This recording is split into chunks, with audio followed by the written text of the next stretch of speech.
በመጀመሪያ ዳኒ ጽጌ እንኳን ደስ አላችሁ። ትናንትና ደስ የሚል ፕሮግራም ነበረ። ያው በመጀመሪያ ዲኮሩ ተሰርቶ ፕሮግራሙ ተዘጋጅቶ ዳኒሻ ፕሮግራሙን በደንብ አዘጋጅቶት ከዛ በኋላ እንግዲህ ጽጌ ምንም አታውቅም። አንድ ጓደኛዋ ናት እንድታመጣት የተደረገችው። ኦሬዲ ይኸው ዳኒሻ ሲያወራ ትላንትና እንደስከ ዛሬው ፕራንክ ምናምን አይመስለኝም፣ ወይም ደግሞ ዝም ብሎ ለቪዲዮ ለጨዋታ አይመስለኝም። ትክክለኛ ውሳኔ ይመስለኛል። እንዲሁም ደግሞ ለተመልካችም እስካሁን የብዙ ሰው ጥያቄ ናቸው ጽጌና ዳኒ። በጣም የብዙ ሰው ጥያቄ፣ ፍቅረኛሞች ናቸው ጓደኛሞች እየተባለ በጣም ብዙ ጥያቄ ያስከትሏልና ለዛም እንግዲህ ማልስ ይሆናል ብሏል ዳኒሻ። ሪል ነገር ነው ማለት ነው። እና ቀለበት ምናምን ኦሬዲ አልታየም ቪዲዮ። መጨረሻ ላይ ጽጌ ሰርፕራይዝ ተደርጋ ስትመጣ ቪዲዮ ያለቀው ልክ እንደመጣች ነው እንጂ ትቀበል አትቀበል ቪዲዮ አልታየም። እንግዲህ እንደተቀበለችው ደግሞ ቀጣይ ዛሬ ይቀጥላል። ግን ዳኒ ጽግሻ ይገባቸዋል። ሁለት ቀበጦች ናቸው፣ ደስ የሚሉ ናቸው። ደግሞ ልጅ ሆነው ነው የሚተዋወቁት። የሚሰሩት አብረው ከመስራት በጣም ቆይተዋል እና ደስ የሚሉ ጥንዶች ናቸው። እግዚአብሔር ፍቅራችሁን እስከ ዘላለም ያደርገው፣ የእውነት ያደርግላችሁ። እንደ እስከ ዛሬው ድራማ ምናምን። ግን ስለ አብርሽ ነው መናገር የምፈልገው በደንብ። አብርሽ አንተ ሰው ቤት ሄደህ ታሞቃለህ፣ የራስ ግን ቤት ታቀዘቅዛለህ። አንተ ሰው ቤት ሄደህ ታሽቃብጣለህ። ግን መጀመሪያ ለሩታ ለሚስትህ መጀመሪያ ክብር ይኑርህ። ክብር ለሴት ልጅ አብርሽ፣ በጣም የሴት ልጅን ክብር እያወረድክ ነው። ትናንትና እሷ እንደዛ ሆዷ ተንቀፍዶ ምናልባትም እኮ እሷ ይሄንን ጥያቄ ያቀረበችው ምናልባት ካልደፈረሰ አይጠራም ብላ ይሆናል። ምናልባት ትመለስ እንደው ወደ ራስህ ትመለስ እንደው ብላ አስባ ነው። አንተ ግን ጭራሽ ማርኬንም ተሳድበህ እፊታ ላይ ወረቀቱን ወርውረህ ከሄደህ እንደዛ። ሆዷ ደግሞ በጣም ገፍቷል። በጣም ቀርባለች ሩታ። በጣም ነው የሚያስታውቀው። ሆዷ ገፍቷል በቃ። እና መጀመሪያ የራስህን ቤት ሳታስከብር፣ መጀመሪያ ለራስህ ክብር ለሚስትህ ክብር ሳይኖርህ እዛ ሄደህ ለእነሱ ስታሽቃብጥ፣ እውነት ለመናገር እኔ በጣም ነው የበሰልኩትም በጣም ነው የተናደድኩት። ምክንያቱም እኔ ሩታና አብርሽን ረጅም አመት ነው የማውቃቸው። በጣም ተከታያቸውም ነኝ። አሁን በሚሰሩ ስራ ነው እንጂ ብዙም ቀዝቀዝ ያልኩት። እኔ ሩታና አብርሽን በጣም ነው የምወዳቸው። ገና ከፍቅር ጋር ሲሰራ ጀምሮ ነው የምከታተላቸው ማለት ነውና አብርሽ በጣም ጨካኝ ሰው፣ በጣም በቃ እኔ እንጃ። እምናቅህ አብርሽ ሳይሆን እማናቅህ አብርሽ ነው የሆንከው። እውነቴን ነው የምላችሁ። እኔ በጣም በቃ ይሆናል አይደለ ብስል ነው ያልኩት ትናንትና እዛ ጥግሻ ምናምን ሲል እዛ ሲያሽቃብጥ በጣም ነው የገረመኝም የተናደድኩት። ሰው እንዴት ሌላ ሰው ይሆናል? ሰው እንዴት የማይታወቅ ሰው ይሆናል? ከምናቀው ወደ ማናቀው እንዴት ባንዴ ሊቀየር ይችላል ብዬ ማለት ነውና አብርሽ እኮ በጣም ሌላ ሰው ነው የሆነብን። በቃ እማናቀው። እባክህ አብርሽ ወደ ራስህ ተመለስ። በጣም ነው የሚደብርብህ፣ በጣም ነው የሚያስጠላብህ። ቢያንስ ከወለደች በኋላ እንኳን እግዚአብሔርን ምናልባት አሁን ሩታ በፊት ጥፋት አጥፍታ ስለነበረ ሩታ ጋሽዬ ሳይቀሩ ሲለምኗት ዝም ብላ ረግጣ ሄዳ ወንድሞቼ ያለቻቸውን ሰው ተከትላ ሄዳ ነበረ።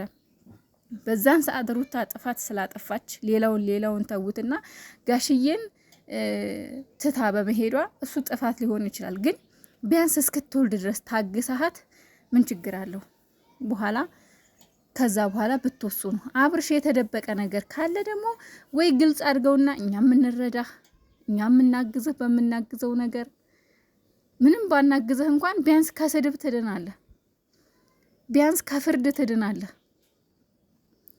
ይሁን በቃ ማለት ከሩታ ጋር እንዳትሆን ያደረገህ ያስገደደህ ወይ ደግሞ በሩታ ላይ ያየው ነገር ወይ ደግሞ በእርግዝናዋ ላይ ሌላ ጥርጣሬ ካለ ወይ ያንተ አይደለም ካሉ ወይ ደግሞ የሆነ ወይ ደግሞ አንዳንድ ጊዜ እኮ ለሩታም ብለህ እኮ ሊሆን ይችላል። ምናልባት ሀይሚዬ የደረሰባትን ታስታውሳላችሁ አይደለ? ከዛ በፊት ብሩኬን አልፈልግህም ብለው ነበር የሆነ ጊዜ ላይ ዱባይ የሄደ ጊዜ ማለት ነው። ብሩኬን አልፈልግህም ያለችው ለምንድን ነው? ብሩኬን አልፈልግህም ያለችበት ምክንያት ለብሩኬ ብላ ነበረ። እኛ ግን አልተረዳናትም ነበረ። አልፈልግህም ሂድ ላይ አልፈልግም ስትለው ሀይሚ ላይ ወረድንባት። ጥፋተኛ ሀይሚ እንዴት እንደዚህ ታደርጊያለሽ? በጣም በቃ ወረድንባት። ግን አልተረዳናትም ነበር። ውስጧን የደረሰባትን ነገር ማንም የተረዳ ሰው አልነበረም። አብርሽ ምናልባት እንደዛ አይነት ጉዳይ አጋጥሞ እንደሆነ እውነት በጣም ነው ግራ የሚያጋባው የእነሱ ፍቅር። እናንተ ዱባይ ሄዳችሁ እኮ ነው የተሰረጋችሁት። ሌላውን ተዉት። ዱባይ አገር ጉድ ያስበለ ሰርግ ተሰርጎ ተድራችሁ እንለያይ። ማርኬ ደግሞ በማርኬ ላይ የምትፈርዱ ሰዎች፣ ማርኬን የምትሳደቡ ሰዎች፣ ማርኬ ትክክል ነው፣ ምንም አልተሳሳተም። ከእውነት ጎን ነው የቆመው ማርኬ። ሌላ ምን አደረገ? ምን አደረገ? እስኪ ንገሩኝ። ማርኬ ጥፋቱ የቱ ጋር ነው? ከሴት ጎን ነው የቆመው። በቃ እንዴ እሷ ምን ታደርግሽ? እሷን ትቶ ከማንም ሴት ጋር ነው፣ ከዛ ከነ ሄርሜላ ጋር ነው። ለነ ሄርሜላ የሷን ስህተት ነው የሚያወራው። ታዲያ ምን ያደርግ ማርኬ? እሺ የማርኬ ጥፋት የቱ ጋር ነው? እስኪ ንገሪኝ። ወረቀት የፍቺ ወረቀት ስታቀርብሽ ማለቱ እና ምን ያርግ? እሱ እኮ በቃ ሁኔታው እኮ እንደማይፈልግ ይች ልጅ እኮ ነፍሰ ጡር ናት።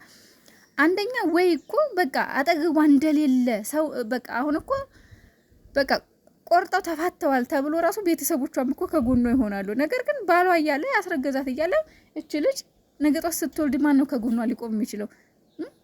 እስኪ ነገሩ ባል አላት ተብሏል። ባሏ እያለ ቤተሰቦቿ ትዳራቸውን ኑሯቸውን ጠው ከሷ ጋር ነው። ነገር ግን ወይ ደግሞ ቁርጥ አድርጎ ከተናገረ ከተፋቱ ሰው አታጣም።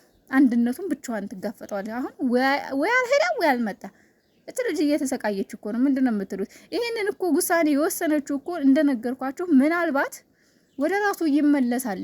እኔ የሆነ ማስደንገጫም እኮ ሊሆን ይችላል። ግን እሱ ምንም በቃ አለቅም አልመጣም አይነት ነገር ነው እየተጫወተውና ፈጣሪ ከልቦና ይመልሰ ሀብርሽ። ሌላ ምንም ምክንያት እወድሃለሁ፣ አከብርሃለሁ፣ መጥፎ ቃል መናገር አልፈልግም። ግን ደግሞ በጣም እኔ እንጃ በጣም ከባድ ነው ማለት ሴት ልጅ ላይ እንደዚህ አይነት አስነዋሪ ድርጊት አላቅም ለምን እንደሆነ። ሩታ ኖርማል ሴት ብትሆን ምንም አይመስለኝም ውዶቼ። ኖርማል ሴት ሆና ቢሆን እንደዚህ የሚያደርጋት ምንም አይመስለኝም። ግን እቺ ልጅ ነፍሰ ጡር ናት። በእግዚአብሔር እጅ የተያዘች ናት። በመብርሃን እጅ የተያዘች ናት። ለማንኛውም መብርሃንዬ ከአንቺ ጎን ትቁም ሩታ። እኔ እንጃ እሷ መብርሃን ትላብስሽ፣ ከጎንሽ ትሁን። እኔ ከዛ በኋላ ምንም ቢፈጠር አይገርመኝም። ከወለደሽ በኋላ ምንም ቢፈጠር አይገርመኝም። እንዴ ሰው እንኳን አይደለም ከሱ ያረገዘችውን እኮ ነፍሰ ጡር ሴት መንገድ ላይ እንኳን እኮ ያለች ሴት እኮ መንገድ ላይ እንኳን ጎዳና ተዳዳሪ ብትሆን እንኳን ለፈጣሪ ተብሎ ለነፍስ ተብሎ እኮ ያችን ነፍሰ ጡር እኮ ሰው ያበላል፣ ያጠጣል፣ ይንከባከባል። አንተ ጭራሽ የራስክልሽ። ሌላችሁ ደግሞ አንዳንዶቻችሁ ደግሞ ሀይሚና ብሩኬ ለምንድን ነው የማያስታርቋቸው ወይም የማይጠይቋቸው ምናምን? ያኔ እነሱ የተጣሩ ጊዜ የጣቂያቸው ሰው አለ እንዴ? እስኪ ንገሩኝ። ሲጀምር እነሱ በውስጥ እየተጠያየቁ ነው። ሲቀጥል ደግሞ እነሱ ሀይሚና ብሩኬ የሆነ ችግር ውስጥ በሚገቡበት ሰዓት ማንም የጠየቃቸው የለም። እኛም አብርሽን ስናማው ኖረናል። አብርሽና ሩታን እነሱ እንደዚህ እየሆኑ እንደዚህ የሚላሉ እያለን ስናማ ኖረናል። ስለዚህ የራሳቸው ምክንያት አላቸው። በውስጥ ለውስጥ ነው እንደሚያወሩት፣ በካሜራ የማይመጡበት የራሳቸው ምክንያት ይኖራቸዋል። ከዛ ውጭ ግን ሁሉም ማስመሳይ ነው ምናምን ለምትሉ፣ አዎ ሁሉም ማስመሳይ ነው። ሁሉም የራሱን ስራ ነው የሚሰራው እናቴ። ለዚህ ምንም ማድረግ አይቻልም።